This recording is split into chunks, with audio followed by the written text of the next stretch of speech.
We have another sample Sunday. Here's the sample, and this video is going up on a Sunday.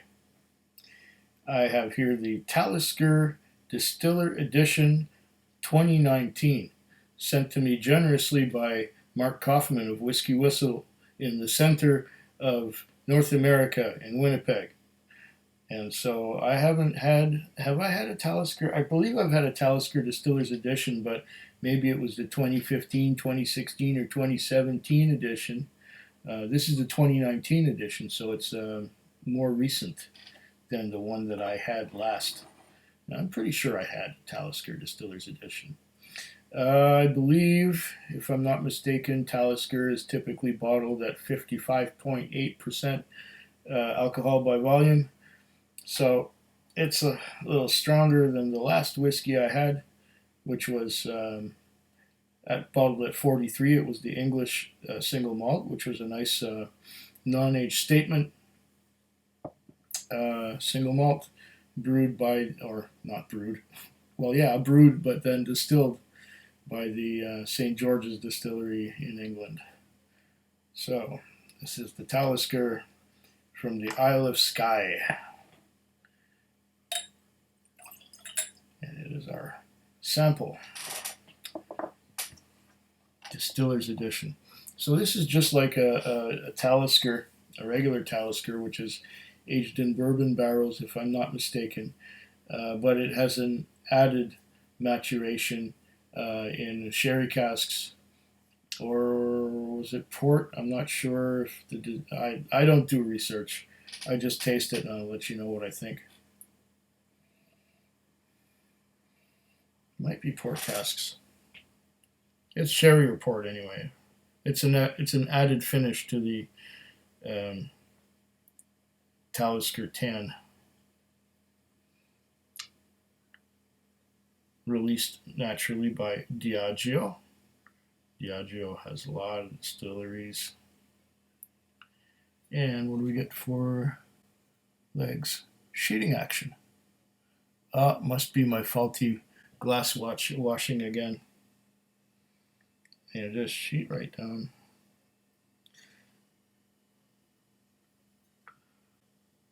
Yeah, they sheet right down so fast that they leave tiny little trails of droplets behind them. Those are fast running legs. So I guess that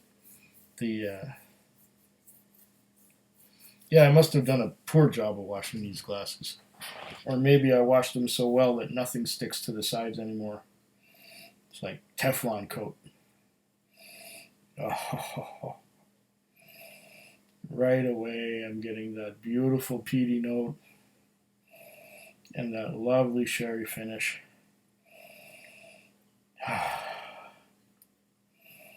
We got some tar. We got some citrus embedded in the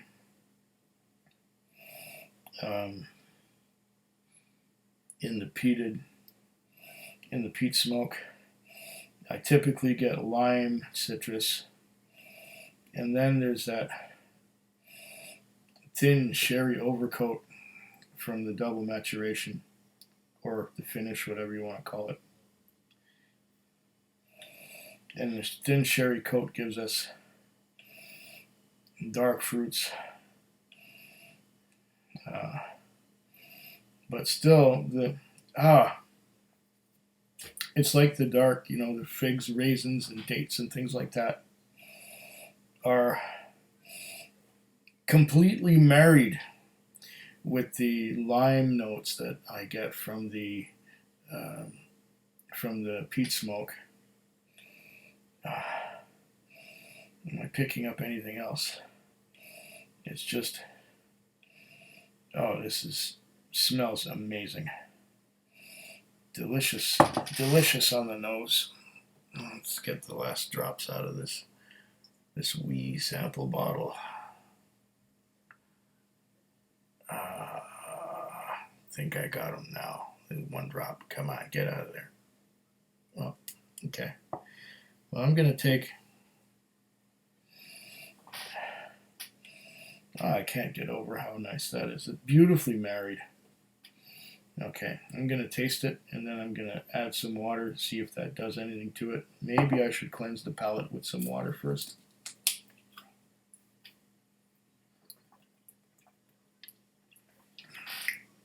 Maybe that will help. Oh,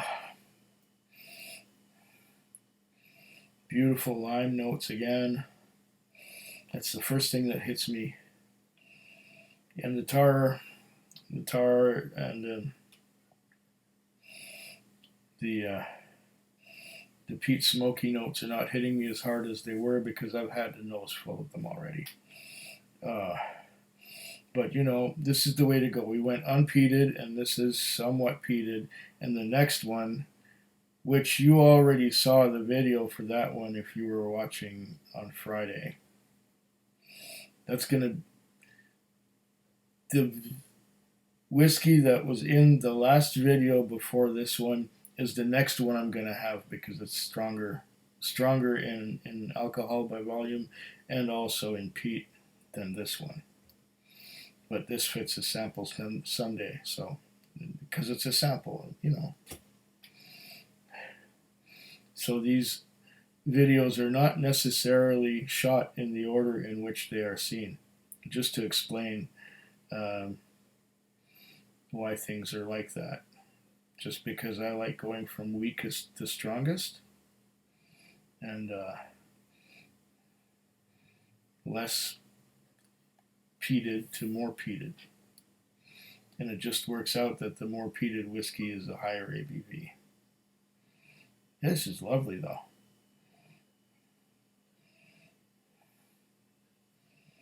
Okay, I'm gonna taste it.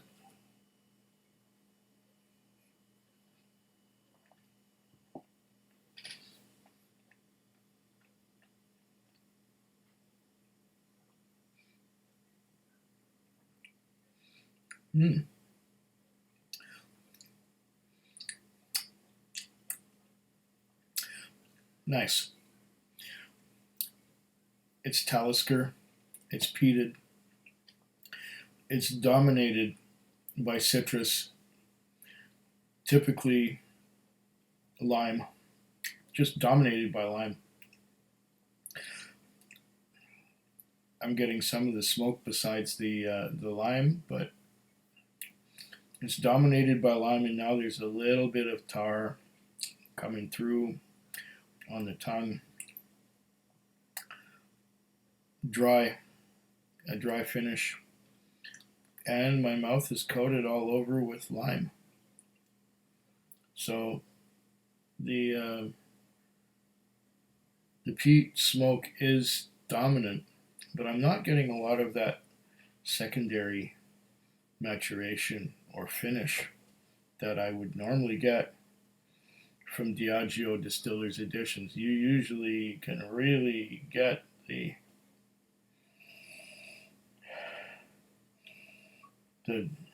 raisins and plums and figs and dates and things like that. And maybe even the chocolate notes that come out of European oak casks that held sherry. Let's try again. Then after we try again, I'm going to add some water.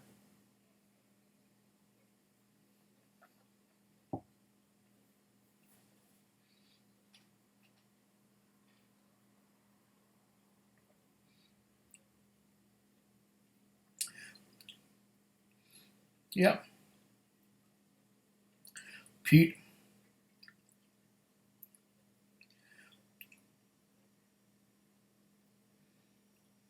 Peat, lime. Not as much of the dried or dark fruits that I would have expected from this. A lot of lime. That's mostly. I don't know how long Mark had this bottle open. I don't know how much it's oxidized. I don't know what, but I'm not getting a lot of the sherry and or wine notes that would normally come out of a distiller's edition. I believe I've had Talisker Distiller's Edition before, and there was more sherry in it, but it was an earlier batch than this. Getting weary. I'm going to have to go back to sleep again. My sleeping and waking is all mixed up now because of the COVID and because of the places are not open at the same hours as they normally are. And so I have to do things like wait until after 10 in the morning to go get prescriptions, because the pharmacy that used to be 24 hours with a pharmacist on duty for 24 hours is now open from 10 in the morning till 5 in the afternoon, which is totally inconvenient for me because the hours I sleep are usually from 10, 11 till about 4. And then that hour between 4 and 5, I'm getting my dinner ready and I'm having dinner. And then between 5 and 6, I'm going, I'm still doing that, and I'm having a shower and getting dressed and getting ready for work. And it's just not convenient, the times that they have set up for things like the pharmacy, so I have to stay up late, and then it takes me longer to wind down, especially when the sun is bright in the daytime, and trying to get some sleep in the afternoon. And then, of course, I shut off my alarm so I can sleep longer.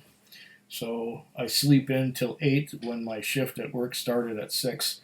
And then by the time I'm at work, it's almost 11. Yeah. So then I got a 12-hour shift to go, but I don't last that long. Fortunately, this week, this Thursday, Thursday night or Friday morning, I was quite busy, so I only worked 10 hours and did better than I normally would do in 12. So I just cut it short so that I could come home and get some sleep. Of course, then I was, rant over. Forget the rant. Let's just enjoy the Talisker instead. Here I go into auto vlog mode. When I should be talking about the whiskey. But I digress.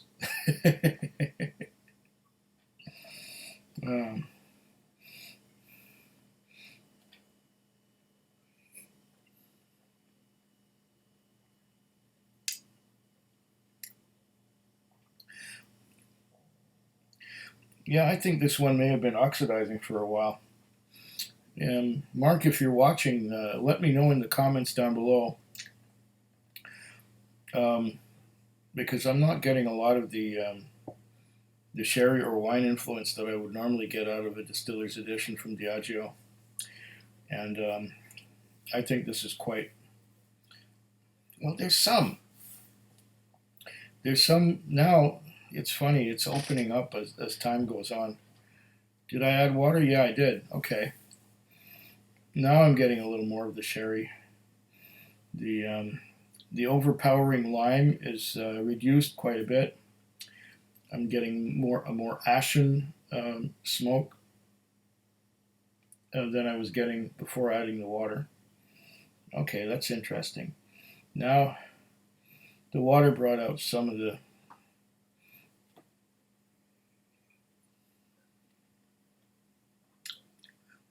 Oh yeah,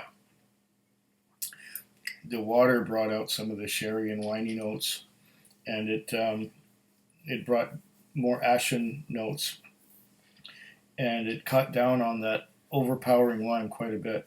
If I said that already, I've repeated myself. Yeah, I definitely recommend, if you have the Talisker Distillers Edition 2019, add a bit of water. It'll really improve it. It's a nice dram. Thank you very much once again, Mark Kaufman from Whiskey Whistle, for providing this bit of entertainment for me. Sláinte. Foodquig. Foodquig. Foodquig. Foodquig. Foodquig. Yeah.